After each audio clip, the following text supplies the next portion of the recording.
ఆరోపణలు, విమర్శలు, దర్యాప్తులు, అరెస్టులు, కస్టడీలు ఒక్కో స్టెప్ అయిపోయింది.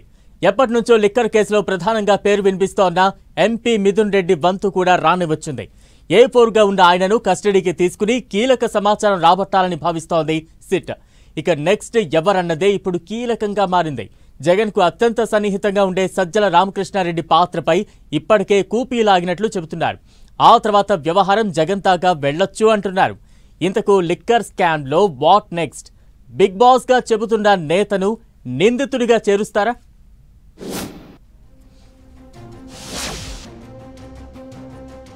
ఫైనల్ స్టేజ్ కు చేరుకున్న AP liquor case. MP Mithun Reddy episode ఇంకా అయిపోలేదా?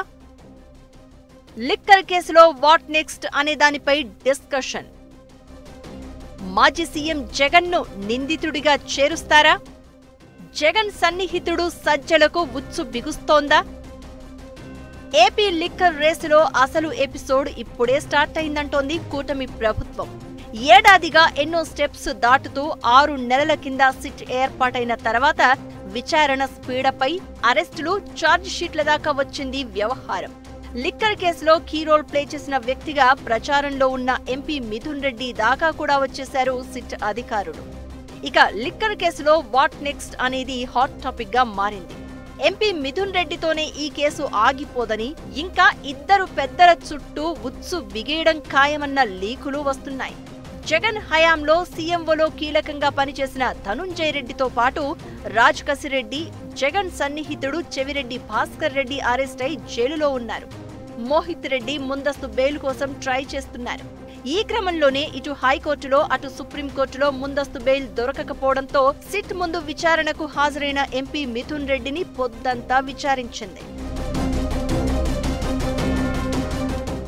మిథున్ రెడ్డి వరకు జరిగిన ఎపిసోడ్ అంతా ఒకెత్తు, ఇక నుంచి జరగబోయేది మరో ఎత్తు అనే ఊహాగానాలు వినిపిస్తున్నాయి. అసలు సూత్రధారులను ఎక్స్పోజ్ చేసే వరకు విచారణను కంటిన్యూ చేయాలి అనేది ప్రభుత్వ ఆలోచనగా చెప్తున్నారు. లిక్కర్ స్కామ్ అనేది కల్పితం కాదు, ఊహాజనితం అంతకంటే కాదంటున్నారు కూటమి పెద్దలు.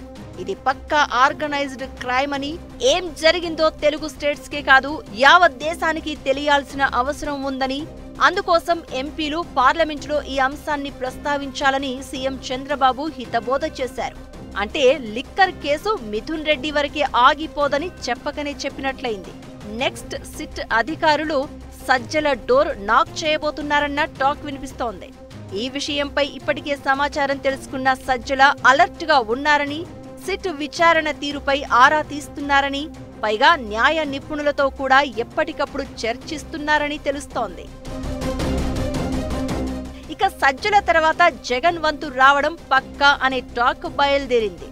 వైసీపీ హయాంలో 3,500 కోట్ల విలువైన మద్యం కుంభకోణం జరిగిందని సిట్ ఆరోపిస్తూ వస్తోంది. ఈ క్రమంలోనే ఇప్పటివరకు దర్యాప్తులో తాము గుర్తించిన అంశాలు, ఎవరెవరికి లింకులు ఉన్నాయనే దానిపై సిట్ అధికారులు ప్రిలిమినరీ ఛార్జ్ షీట్ దాఖలు చేశారు. సాక్షుల వాంగ్మూలాలు, డాక్యుమెంట్లు, రికార్డులు, ఫోరెన్సిక్ రిపోర్టులు, బ్యాంకుల లావాదేవీల వివరాలన్నీ సబ్మిట్ చేశారు. అయితే ఈ మొత్తం వ్యవహారంలో కింగ్ పిన్, ఫైనల్ బెనిఫిషరీగా చెప్తున్న బిగ్ బాస్ ను నిందితుడిగా చేరుస్తారు అన్న లీకులు బయటకు వచ్చాయి. ముందుగా సజ్జల రామకృష్ణారెడ్డికి నోటీసులు ఇవ్వడం, ఆయనను కూడా నిందితుడిగా చేర్చి సజ్జలను అరెస్ట్ చేస్తారని ఊహాగానాలు వినిపిస్తున్నాయి. ఆ తర్వాత వైసీపీ అధినేతను కూడా నిందితుడిగా చేరుస్తారని ప్రచారం జరుగుతోంది. జగన్ను నిందితుడిగా చేర్చి లిక్కర్ ఎపిసోడులో అసలేం జరిగిందో దేశవ్యాప్తంగా చర్చ జరిగేలా కూటమి వ్యూహం రచిస్తోందని అంటున్నారు. మరోవైపు జగన్ ఆత్మీయుడిగా వైసీపీ హయాంలో డిప్యూటీ సీఎంగా ఎక్సైజ్ శాఖ పర్యవేక్షించిన నారాయణ స్వామికి సిట్ నోటీసులు జారీ చేసింది. ఈ నెల 21న విచారణకు హాజరు కావాలని ఆదేశించింది. సిట్ నుంచి నెక్స్ట్ ఎవరికి పిలుపు రాబోతోంది? ఫైనల్ గా లిక్కర్ కేసులో తేలేదేంటనేది ఇప్పటికైతే సస్పెన్స్ గానే ఉంది.